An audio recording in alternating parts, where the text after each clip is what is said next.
بیننده‌های عزیز، امیدوارم خوب و خوش و سلامت و سر حال هستید. رمضان براتون مبارک باشد. خدا کند که طاعت و عبادت و روزه شما به درگاه یزدان پاک قبول گردد. و ما در یک خانه تنگ خیلی کوچک همگی 2 به 2 یا 3 به 3 قرار داره.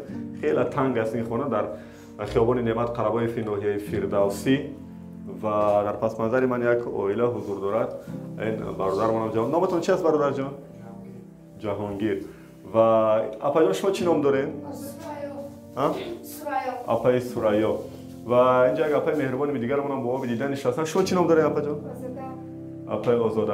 ولی یک جای ما میپرسیم که اینا چی مسئله و چی مشکل و درد و داغ دارن. پیش از اون که ما با ایشون صحبت میکنیم، یک لحظه همین نواری را ببینید که چند روز پیش اپا با تمام بار و بخچه‌اش در کوچه های دوشنبه در نزد ایستگاه سیرک ایستاده گریه و ناله میکرد و از راهگذرا کمک میپرسید.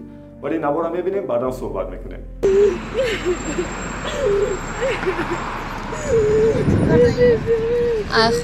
Kvartira meşeş, ay kvartira sürüş kardı. نمیدونم چه اشتباه بود من پرسیدم که Para da zindagi mekanım pulum la dojdu. Mesela kadar şimdi çara çıkmışsa bir خیر خدا را زوده کنید ان شاء الله خدا باید کمک میکنه که منم مثل شما این کارتون میشه بودک داره؟ همین ne میگم dakikadım burada. از شو جدوش نکنی؟ Ne çıkmış kuşuna mebina. ها؟ Çıkmış kuşuna mebina. ای کجا میشین اصلا از کجای Ben bir tarafi çan sözü demiş şahro bekhuna bedarım. ای کجای خدا؟ من خودم کوی کی بچه جامی خونه و مافروض قریب 10 سال بشه خونه مافروض تکیه داشتم چه داخل میشه خوب میرم ای دهمی را خوب میری؟ درست اپا جان یک بار دیگه سلام علیکم. نام فامیلتون میگفتین با اجازه. یگان حجت داره شما؟ نه اقلا شهادتنامه تولد هم ندارین. تمام گم کردم چیزا گم کرده؟ گم کردم چی با گم کردید؟ کجا بودن؟ همین جامعه دیگه ناموسم که گم میشه من کجا اگه داکی مصاف کشتگی میکرد به خدا به درخ بده برای چی به خونه و به در خونه و در پدر و مادر کجا شد؟ من پدرم زنده بود فرخ جو بعد وقتی که فرو خونه و در نو نگیرید. نه پول خوب این چیزا چیه؟ این حجت ها چی از دست شما را؟ مادر من نیش نیش مادر من چی این حجت ها؟ خیلی بفوش که مردن پدر و مادر؟ نه مادرم نه چاقش اینا خط وفات نه؟ خلاصه شما چند فرزند ماندگین به خونه و در؟ سه بعد شوهر کردین؟ کدوم جا شدم بعد امیره گرفت 9 ماه شکدم این برادر من نه شوهر دویمتون است؟ آه. از شوهر یکم تو خونه و در نموند بعد؟ نه یا چی با؟ خونه کجا بودن شوهر یکم تو؟ کلو خونه‌اش چی شد؟ میراث نگرفتین شما؟ نه دمی زندگی خجان کردن چه شدن دیگه بعد چند وقت دوشنبه آمدین؟ این اما قریب 15 سال میشه آدم دوشنبه به خونه بدن بعد در این میون که شوهر کرده بودین که 15 سال ایجادین؟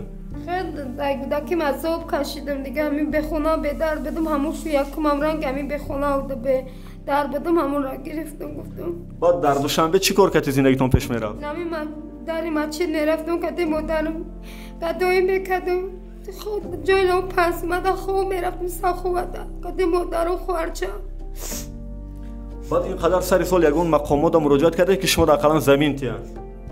نه نکرده نرفته میریم پیش در خونه ممالی میریم امو جای کارخونهش میریم میگه نمیشه ارزا پرت افتم نشید ندودیم شما در یگون جا قید دنسته رو خیلی؟ خیلی نمیدونم که خونه و در گوش ما قد کنم دمیشه شناسنامه دارین؟ شناسنامه دارین پاسپورت؟ شناس او ارکم هسته نه پاسپورت جای نه پاسپورت مردمی رفتم میگه وای 600 چانس میاری بعد پاسپورت هم مدزرت سوز میشه میگه شما تا در به پاسپورت این؟ نه یک ماه شد این برادر که که ولادار شده؟ نه ماه میشه برادر جان بخشش شما نام و فامیلتون چی است؟ عبدالرؤوف جامعه شما که ولادار شده؟ نه ماه شد وضعیت شما هم همه حال به خونه و به در؟ بله خونه و در پدر کجا شد؟ در 9 کیلومتر بودم فروختم شما زدن رفتم مسکو 18 سال مادر من ندیدم مادرم دسته فکر و اندیشه در اونجا پدرم جدا شدم.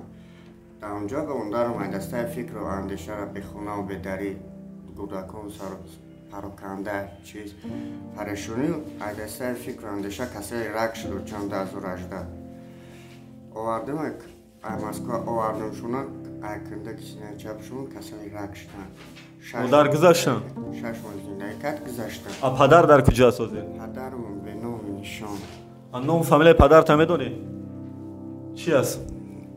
یادم آمده چی خیلی یادت میبره؟ نام فامیل پدر چی خیلی یادت میبره؟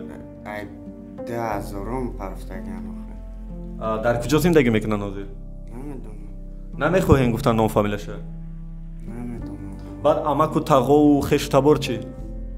خاله یا دارم تقا. کجا در زندگی میکنن؟ همش با زندگی خچونم. با شما کمک نمیکنن بعد که یک زمین گرفتت یا؟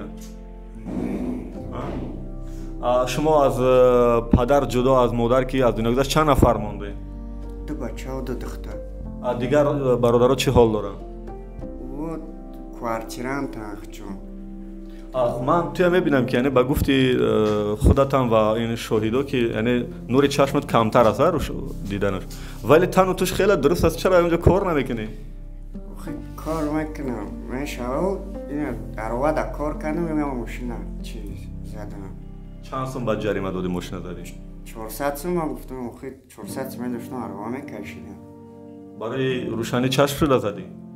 برای بله. بعد با اون کار دیگه نیفتی؟ وای موی کدا کار کردم تاکسیوی زرده زرده کویکو یود کتی نشد آخه. چی با نشد؟ نا پورشا پیش میکنی کیلومترش پری. با یک تا کاری نابرار. اگر کسی برای شما کار پیشنهاد کند آماده هستین که مثلا نور چشم نوکت وابسته کار باشه کار کنه؟ بله. مثلا چی کارو از دست شما میاد؟ همه کاری استرایکا همه چی کار میکنم. بعد مثلا مردی کار بازار نبرامده؟ نبرام آخه یه روز کار میشود 2 روز نمیشود. یا اون پلی کاری افتگی تا با امروز بکاری میخریم. شناسنامه داری خودت؟ نه. چی باید خودت هم نداری همسرت هم نداره؟ خدمت رفتم اومدم دامش گم شدم. کجا خدمت کردی؟ 19 آخه نور چشم کتی نمیشه خدمت کردن کو؟ آخه نمیدونم. نه وای بلیت. دایم بلیت داری کنی؟ باید یا برو واردمت نشون میتی؟ باید وای بلیت شما گفتگی من یا پاکت سوال شما این طرف شما وای بلیت هم کوی؟ همینجا شما اینجا شنا پدون 2 جمله صحبت کنید خواهش میکنم. نام فامیل شما چیه آپا جانی ما؟ مجنون اسرایا. شما چی میشن در این اویلا؟ ما قیس انگلیس میشم. این برادر را پاش میشه نه؟ چند فرزند مونده از پدر مادر؟ 4 کس. مادرتون کی از دنیا گذشت؟ مادرم 3 سال. پدر کجا است؟ پدر ندارم. این برادر گفت در روسیه است. نام فامیلش چی است؟ تایما؟ و مجنون نام سعیدی. چرا برادرتون نخواست گفتن؟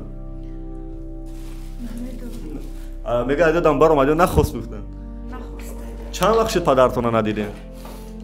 چند سال شد. پدر از خودش خونه داشت شما را خانه میراث نموند؟ نه نموندم. چی با چی کار کرد؟ مثلا شما تولد شدین در کجا؟ خانه بدر پدر کجا بود؟ خانه بیبیم ده تولد شده. بعد پرتوف رفت؟ ده ها. بعد ادامه زندگی شما کجا گذشت؟ نمیدونم. ما کتی همین مادرم بوده. مادرمون که به خانه بود خیس مسکو را کار کنی. کی اونجا کسلی رک شد وای که خستم آورد. بعد شما در این میان کجا بودید؟ خانه بیبیم ده بوده. حالی چه خونه بیبیتون دیگه نمیتونید سوزه؟ وقتی که بابام بود میموندگمون وقتی بابام مردک سرکدگمون. دیگه فرزندای پدر کجا دارن؟ خارچم شو داره او دادرم یک تا زن داره همه با زندگی خودش. شما اونجا کار میکنه؟ نه کار نمیکنه. مثلا شما دا اگر کار پیشنهاد کنه شما چی کار از دستان میبیاد؟ من خیلی میتونم یگان کار مثل ابختن یگان چی مثل خیلی میتونم خیلی. اگر در اون آشخانه شستشو قبول کنه؟ میکنه نه؟ یعنی آماده کار هستن اگر کسی کار پیشنهاد؟ آماده کار هستم پاسپورت ندارم در کجا باور نمیکنم قبول نمیکنم. میزای شناسنامه‌دهی اگر مراجعت کردید که شما را به خرید گیرم پاسپورت کدوم میز شناسنامه‌دهی؟ گفتم هیچ کاروزی نشد نگفتم. میز شناسنامه‌دهی کجا بود؟ نفهمیدم. کدوم ناحیه بود؟ پاسپورت نیستالی کدوم ناحیه؟ پاسپورت نیستالی و نه طرف چیزه و دیما دل چی میشوه؟ رودکی رودکی نه اونجا دیما دل طرف سنتر میشوه طرف یعنی سیم باس چی میشوه؟ شاه منصور است من برنامه اتاق که هستم باید چی نکردم چند بار خورشتم رفتم راه ندادم گفت ممکن است مخمون گفت بسیاری بعدم گفت نمیکنیم یعنی پرابلم اولی شما شناسنامتی هن و بعدا جای کار میابین خودتون گیره نکنین اپا شما هم آماده کار هستین اگر شما هم کار پیشنهاد کنن مثلا شما از دستتون چی کار میاد بغیر از طالباندگی دیگه نکنین اگر طالباندگی چی کار از دستتون میبیاد نه مثلا برای شما کار پیشنهاد کنم ببینم که ان شاء الله تن جانتون صحت است مثلا چی کار از دست شستشو اگون کوسه و طبق در اگون آشخانه یاردمچی اگر شما دام شناسنامتی ان اولا شما شهادتنامه تولد هم ندارین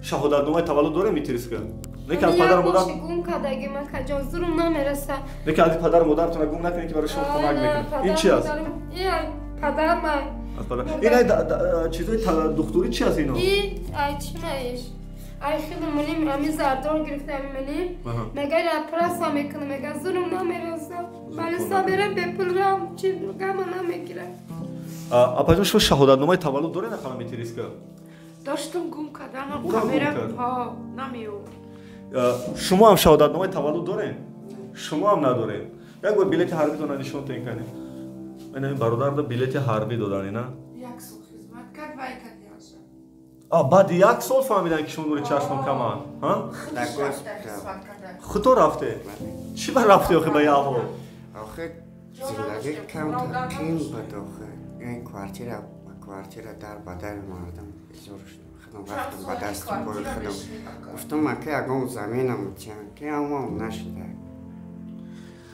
خب حالی خواهش شما از شهرداری دوشنبه از مقامات‌های اجرایی که در ناحیه‌ها هست شما منصور سینا فردوسی فرزند اسماعیل سامانی چی از خواهشتون از این نفری که این ویدیو را ببینن همین یاردم کنه اگه هم داکیومنتو مسوس کنه همه کسا حجت کنه صاحب یگون زمین شما بله شما چی خواهش دارین اپا جانی من از پاسپورت مکنم اگه اونجا کار کنم و خیلی سال اگه حالی اگه چی باشه که پراپیسکا کنیم پاسپورتمون کنم و خیلی سال میگردیم به کار خیلی بخدا در بدری مردم از اون کش دسته بخدا که ما اونقا خواهش داریم که بایکنم التیماس برادرم امی اگه سمیوردم کنم کشتم پاسپورتمون کنیم خب اگر نه مبلغ یاردم کنید که شناسنامه‌تون نکنید کجا ده قید میمونید شما اونجا قید نمیگیم نمیتونیم بخوام حواله ادوکات لازم شما که از نگاه حقوقی شما را مصلحت یاد که راه حقوقیش چی است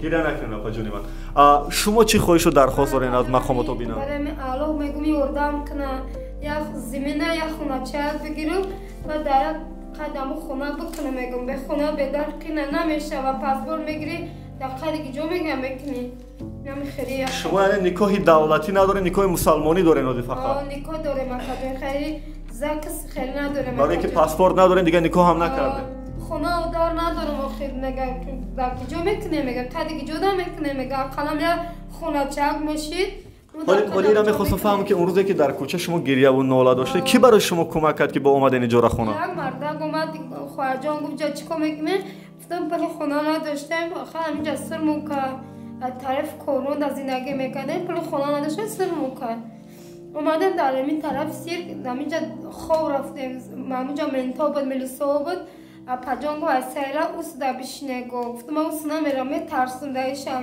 صد آدم چه گفتم مسئله سن ترسیدم بعد اون مردک همون روز بعد اومد من گفت خواهجان چیکار کنم گفتم خیلی بعد همون پول داد ما همینجا را گرفتیم من اما دیگه نمیدونم چیکار کنیم اکجا این اون روز این شوهرتون کتی قیسنگولتون کجا بودن شما همونجا بود ایشون هموسا گجای هموسا او پاره را گفت مرا گفت یا جا خواه گفت دستم پول کار کنم گفت گدایی کنم گفت بیام بریم بشنم گفتم برون گفت جا بیام گفت چند روز شما در کوچه موندن همونجا؟ 3 روز در کوچه بودم اکجا 3 روز بعد 3 روز به شما کمک کردن؟ بعد 3 روز اما پشکر دیدم بعد دل سوخ یاردم کرد خواهرجان گفت چیکار میکنه گفتم میخری پول خونه نداره ولی آقا جان فهمیدم وضعیتون شما همه کسا اینا جنگ و یک بار نزدیکتر شین خواهش میکنم